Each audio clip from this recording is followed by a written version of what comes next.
Lately, I've been considering the fact that sometimes I make my own process harder than it needs to be. Sometimes I will think about my feelings without ever really feeling them. And what I find myself doing, I think it's because I'm a therapist, is I try to see things from all angles, thinking that if I go down every avenue and every avenue off of that, not to quote Michael from The Office, but if I think it through all the way, then I can move through it because I'll have more clarity. But it doesn't really work that way. So today I want to talk about the difference between intellectualization and feeling. Now, intellectualization is a defense mechanism. I know that. I'm a therapist. I know a lot of things. Doesn't mean I do it, right? But it's a defense mechanism that involves using logic and reasoning to avoid negative emotions. And it can be useful, right? It's helpful to understand things and explain negative events, but it doesn't get us any closer to feeling them. Feeling, on the other hand, means that we aren't hiding behind our knowledge of the event or how it could be perceived. Instead, we allow it to be and let it flow through us. And so I found myself intellectualizing a lot. And the way that this looks for me is that instead of exploring the grief I felt when my grandma passed away or my internal struggles with living in a place I don't want to be, I try to understand the process. So I'll look up things about grief. I'll read articles about it.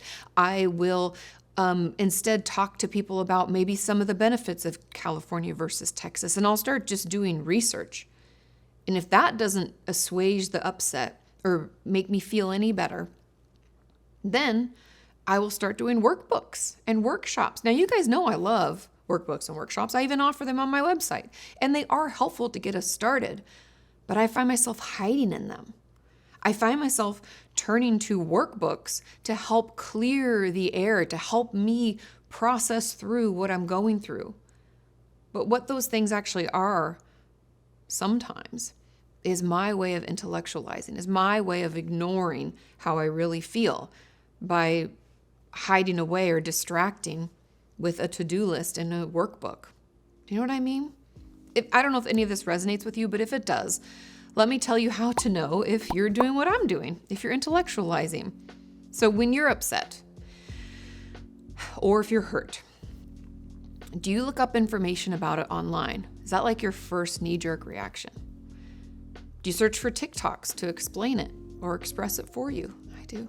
Do you join a workshop or buy books? Books, plural, being the operative piece of that, because I'll buy multiple books or workbooks on the same topic. Do you try to see it from all angles? Do you find it easy to explain or talk about what it is you're going through without any emotion? Let's just take a minute. I know those are hard questions. Feel free to rewind it back and listen to them again, because until I thought about it from that perspective, or actually took the time to honestly answer those questions, if someone asked if I knew how to feel my feelings, I would say yeah.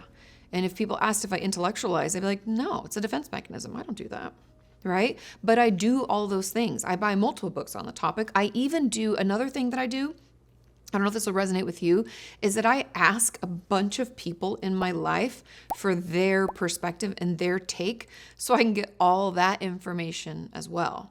Again, because you can't have enough information. You can't have enough views to take in. So I want all of them. And I will do that before I even allow myself to feel what I need to feel.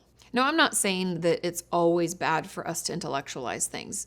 I do think that we all need to understand what's going on and be a problem solver from time to time, right? If something's going wrong, we should assess it, understand it, and then maybe there's an action we can take that will make that problem go away. But when this is all we do, and we don't ever give ourselves time to feel what's happening, that's when it becomes a problem. We often want to ignore feelings. We want to feel shame about them. We think that they're in our way, right? They're impeding us, they're affecting us, and they're making us feel bad, right? We hate them, we want to stuff them down. And the reason that, we need to feel our feelings is because feelings are important. I know a lot of us, myself included, often want to ignore them, or they don't happen at the right time. They're not always convenient. Like, I can't cry now. I can't yell at that person. They're my boss, right? Their feelings can come up that are really not what we want in the moment, but that doesn't mean that they're bad or that they should never be allowed to be expressed and felt. Because feelings are a wealth of information, right? They give us feedback to everything that's happening around us. They tell us if a boundary's been crossed, when we have a need or a want that hasn't been met. They can also tell us when we feel comfortable, supported, and even help us take action when we need to. And they can help us connect with others, right? We find that when we're in grief or upset, that if we connect with other people, we feel more soothed, even if that person's a stranger.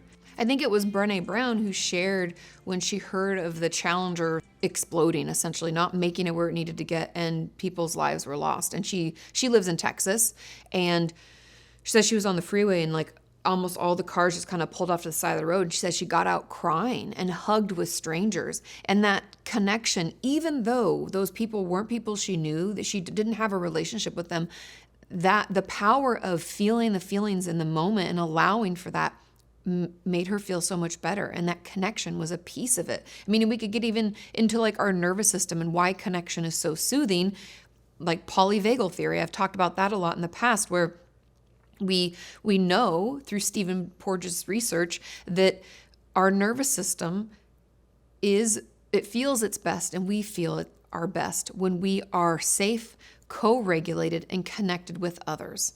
It's this magic potion that he found, because we always thought that our nervous system could either be queued up, like fight, flight, right? Action, action, go, go, go, or what they call like rest and digest, meaning kind of inactive, relaxed. But he found that we can actually have both of those things happening at the same time. We can feel energized and motivated while also feeling relaxed and soothed, and that is through connection with others. Hence, the polyvagal theory came to be. And so all of that to say that our feelings are important. They're impactful. And if we, myself included, are only allowing ourselves to think about things, to do the research, to do the journaling, to do the workshops and the worksheets, then we're not really giving ourselves an opportunity to experience it. Because one thing I do know about feelings, and I've experienced this myself, and I also know it through psychological research, is that if we suppress our feelings, so if we ignore them and we keep thinking they're not important or they're not convenient, then they actually get stronger. Because if you think about it, they are compounded. If I feel sad today and I don't let myself feel it, and I feel sad tomorrow and I don't let myself feel it, there's 2 sad days I have to process, right? They're compounded. Not to mention that if we're not tapping into them, then we can lead ourselves in the wrong direction. If I feel, and I've done this in the past, where I won't get a good feeling about somebody, but I think that I'm being too sensitive. I'm too judgmental. Katie, you just let it go. You're in a funk. I blame it on myself. I don't trust my gut, right? Then we could start unhealthy relationships, or we could end a happy one, because we're not actually paying attention to all our feelings tell us. We could take that job even though our gut told us it wasn't really what we wanted. When we're disconnected from our emotions, we aren't able to take in all the information needed to make good decisions. That's why they're so important. And so I therefore pledge to you that I'm at least aware that I intellectualize. I don't really feel my feelings all the time. I have a lot of work to do. I don't have time, right? We can have all these excuses. And I'd like to commit to you, and hopefully you can commit to me, that I'm going to work on that. I'm going to try to feel my feelings, which is why I want to end this video. I made some notes on how we can feel our feelings, because it is important to do this. And I know for some people, they're like, well, I don't want to spend all my time looking back at the things that felt shitty in the past, or I don't want to spend all my time digging through these old emotions I stuffed down. We only look back briefly so that we can move forward. Because I always like to think of our past as like a tether or like a rope. We're connected, right? And if we don't take the time to untangle it and let ourselves go, we can't actually go forward. We can't change. We can't grow. We can't do all the things we want to do. All the things our workbooks and workshops are telling us to do, we can't do any of that. Have you ever felt like you're so aware of the behaviors that you're doing that are hurting you, yet you like can't stop yourself from doing them. It's part of the healing process, but I believe it's that part where we need to take a minute to tap in, to acknowledge the feelings coming up and let ourselves go, right? To untie that knot that's got us held where we don't want to be. So in order to untangle, we have to feel our feelings. And the first thing we do for feeling our feelings is we have to identify what it is that we're feeling. Now, this is by far the hardest step. I remember, and I've shared this story multiple times, when I was writing my first book, Are You Okay? I asked people in my life, like Sean, my mom, Larry, my mom's boyfriend, a couple of my good friends, I asked them to write down 5 feelings that they felt that day and then share them with me. I wanted them to put it in their handwriting, and my goal was to put it in the book. Everybody except Larry had trouble writing them down. Well, what do you mean, what feelings? Well, what if I don't have 5? And at that point, I realized that a lot of us don't even take a minute to identify that I'm angry, I'm disappointed, I'm happy, I'm upset, I'm excited, I'm whatever. And so that's our first step, is just to pay attention, try to identify it. You can use a feelings wheel. You can go to feelingswheel.com and use that. Another trick, if we aren't sure how we feel, is to watch TV or movies to learn about them too. Like reality TV or dramas are best for this. But notice, how if someone in that show is expressing an emotion. What would you call that emotion? Sometimes it's easier when it's not us. We can watch a rerun of The Office and be like, I can see Pam's annoyed, or Aaron's excited, right? Or Michael's frustrated. We can identify it in someone else, but we couldn't identify it in ourselves. And it's okay. We can start wherever we're at, right? I want you to meet yourself where you're at. So utilize that tool. And then once we're able to identify emotions, I want you to move it into yourself a little. I want you to be able to identify at least one that you experience every day. And then notice how you feel it in your body. Like, if I'm anxious, my stomach feels like it's in knots. My palms can sweat. I can even feel kind of tense, like in my jaw. My hands can be clenched, right? My muscles just feel tight. Ooh, I can feel on edge. If I'm excited, it can be hard to sit still. It's almost like when I tell Roxy she's going to go for a walk. It's like I can't even stay in the house. I'm just so excited, right? How do you experience it? What do you feel in your body when that feeling comes up? And then you can try journaling about how you would tell someone about it. Like if you were going to communicate it to me, how would you describe it, right? Like I just told you about excitement or, anxiety. We can journal about it because we have to start putting language to it.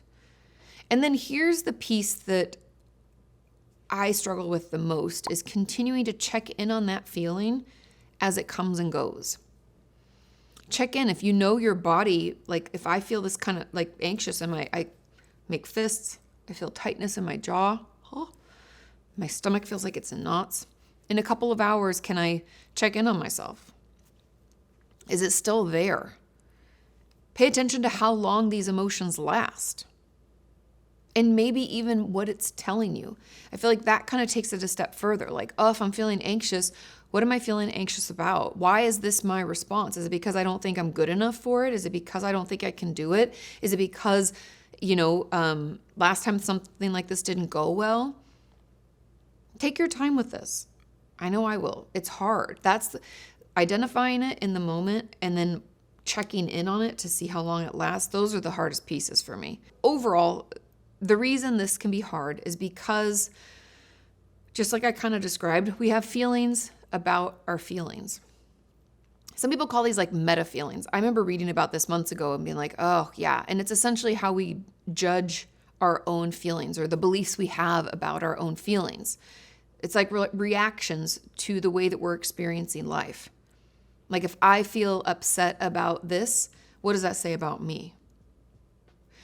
Therefore, not really letting myself experience it, right? I don't even get to feel how I need to feel because I'm already telling myself that that's not okay. And this could come from my childhood. This could come from a past experience. This could come from my last job, right? Maybe I expressed some kind of feeling and then I was demoted or fired or I got bullied at school or whatever happened, right? We're always pulling from those old stories if we don't take a minute to acknowledge their existence. And so it could be helpful, and it's been helpful for me lately, to start paying attention to what my beliefs are about certain feelings, because anger always has felt out of control. It feels icky and bad, like it's wrong. I also feel like getting too excited is like setting myself up for failure. Like, think about it. Maybe take a minute as you feel these feelings and be like, why do I have such a tough time with that one? Because people often want to say some feelings are good and some feelings are bad, but they all need to exist because, like I said, they're all helpful information. And if we don't take a minute to take stock and try to see what it is that we struggle to feel, why we think that kind of way about it, we're going to keep running into these roadblocks, right? If I have a problem with excitement because I think I'm going to be hurt, I'm going to get my hopes up and then be let down, I'm never going to let myself be excited. Things are going to happen in my life and I can't even feel what I need to feel. Where does that come from? I might have to do some more untangling there, right? I know people often think that we're going to have a difficult time with what they call quote unquote bad emotions like anger or resentment or whatever, sadness maybe.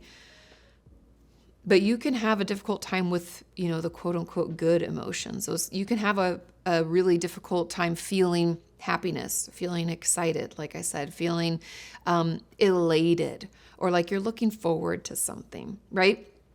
Because for many of my people with past trauma have told me that it's because it makes us let our guard down. And if I feel happy, if I feel elated, that means I'm not hypervigilant. That means I don't have my protectors up. That means someone could hurt me. And so it's all good to take stock of. We all have our own stories and beliefs around feelings, and it's getting in the way of us feeling them. And in my case, and maybe some of you, I'm intellectualizing instead because it feels safer to try to understand versus feel. And I've also heard from a lot of you that you think this comes from childhood and feeling like you didn't have a right to feel certain ways. Like it wasn't safe to feel upset. It wasn't safe to feel, sad and express it. And so just check in on that because I've had my own difficulties with it. I realized I was doing it because if you guys don't know, I did the Artist Way workbook, and then my girlfriend Joanna and I picked up this Live Big workbook, and then I was just looking at other workbooks and I bought a couple of regular books and I was like, holy shit, why are you doing this? I was like, I think I'm overthinking this. I think I am just trying to understand something rather than feel it. And what about the feeling is so scary? What would it mean if I felt it? Why am I not letting myself do it? And if any of this past stuff, like old stories from your childhood, you feel like it's coming from those places, like this difficulty is coming from there, I have a ton of different workshops on my website. I know we're talking about like not overdoing it, but a lot of my workshops are not in the understanding, they're in the doing. There's tons of worksheets and homework assignments that you have to do. And I have some on inner child work. I have a boundaries workshop. I also have an attachment workshop. Those could all be helpful to get you going. But yeah, I don't know if this resonates with you, but it's something that I've been thinking about a lot. Like, why don't we feel our feelings? Why am I just trying to understand it rather than feel it when I know it's so important? But let me know in the comments. What are your thoughts on this? Is this something you're struggling with? Do you have any tips or tricks for us as we all try to navigate, this tricky world of feelings and experiences? But thank you for listening. Thank you for watching, and I'll see you next time.